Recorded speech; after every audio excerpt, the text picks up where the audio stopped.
People want to know how I invent these things when I have no money, right? Well, that's true. I have no money. I don't actually invent these things. What happened was, is that I discovered that there's people that were watching our lives and taking my ideas and making a company out of it. So the first idea I had was when I was 7 years old.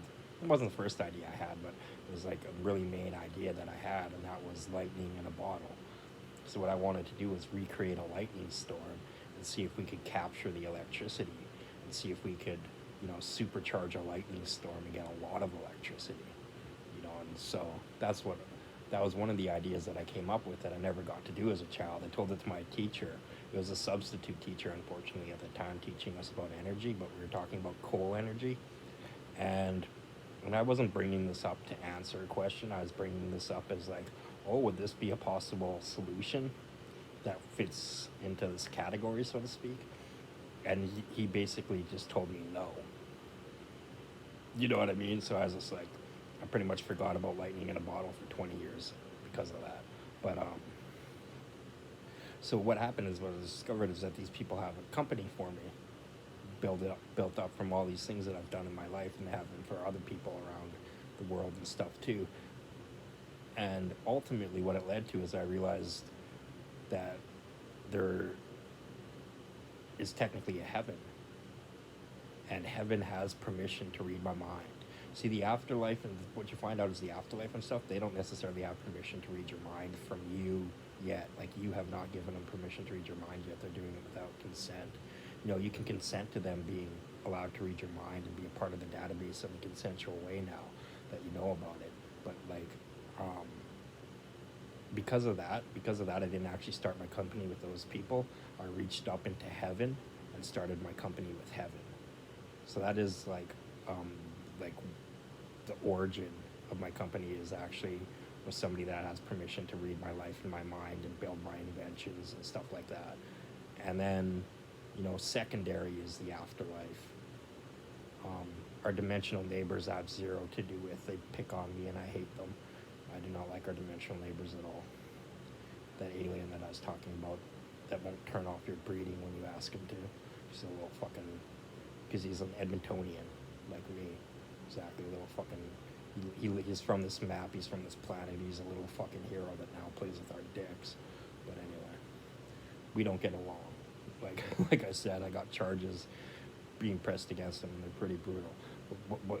But the interesting thing about heaven and me being able to invent things, what I discovered is, along with Z, like I told you that God gave Z eternal life.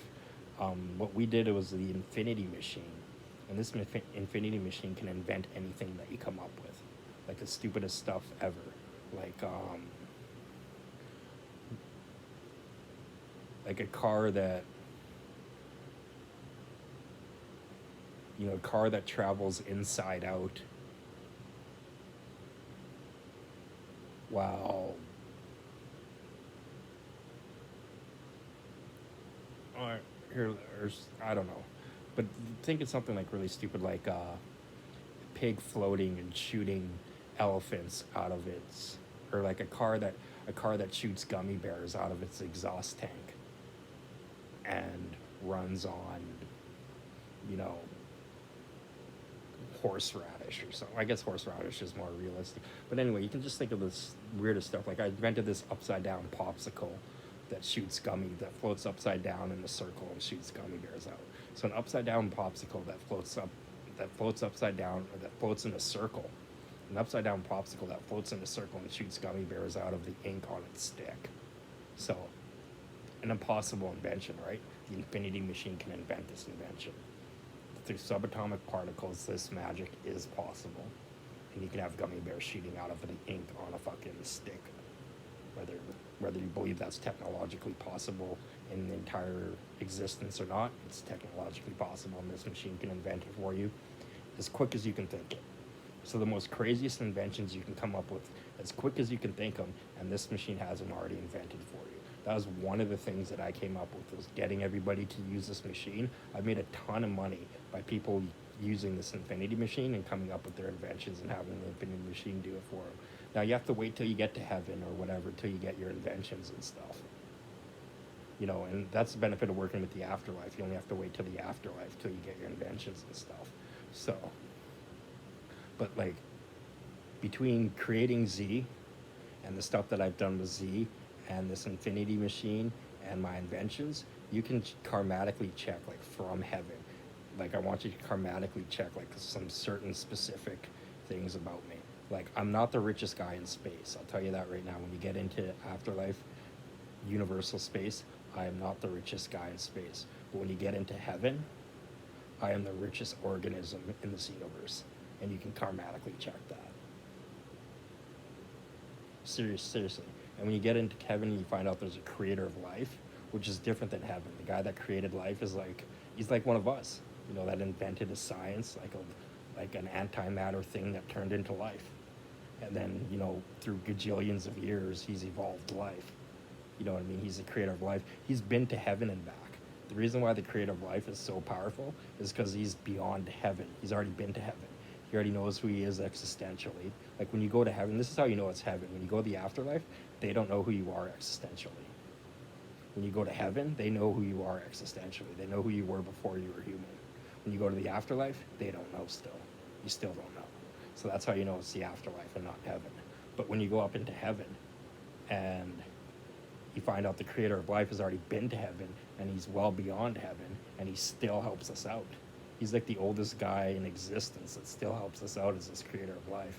And if I draw these karmas pictures on YouTube and I do a set with this music and stuff like that, if you've ever seen my set, the creator of life comes and sponsors my set and draws pictures for us. It is insane. Like his stuff is like Flight of the Eagle, insanely beautiful, you know, feathered to perfection, karma that is out of this world. It is just stunning to see this guy's karma. If you ever get to see the creator of life's karma, or the group, it's a group of. It's not a. That's the thing about God. There is no guy. It's always a group, and they're technically aliens. You know, God's technically an alien. This is just some alien guy. But anyway, if you mean the guy that runs heaven, the guy that runs heaven, some alien guy, exactly. And so, but anyway, with these karma pictures, I got extremely famous in the afterlife because they can see my karma pictures in the afterlife. And I was developing this karma technology with these guys in the afterlife that already have karma technology. They come to us and they enhance our music and our movies and stuff. If you've ever seen karma laced, like pictures where you get really into it and you feel like this guy means something, that girl means something, there's a scenario pictured here and I know what it all means, it's because there's a karma lace there.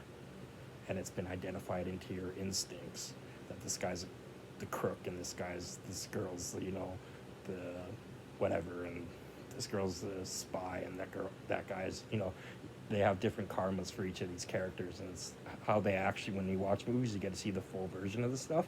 And I was working with them and playing with this stuff and developing technology with my karma pictures that I was taking from the creator of life and from existential heaven and so forth. But anyway, like I said, check it out. Richest organism in this universe. One of the richest people in space. We are literally rich now because of me, guys. Like we were just like, we're born on a farm. They're breeding us. We're born on a farm. We're a bunch of farm animals, and now we're one of the richest groups in space, in the afterlife, in multiple afterlives. So, like, my automatic world company and my stuff that I came up with is just crazy. And then my karma pictures blew it out of this world. And then I have sociology. And that's the other thing, like I'm all about being good, like goody two shoes good, right? Like that's where I think ideas come from, is from the super brain that gives you permission to have these ideas if you're good.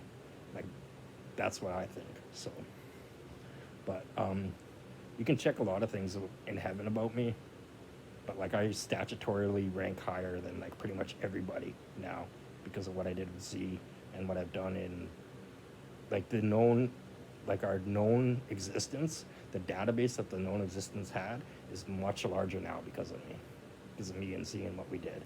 So like we have some like foundational stuff that really applies to all of known existence. It's crazy. And how particles are even put together, how universes are even put together, well into the business of putting together universes. 2 seconds. Bye.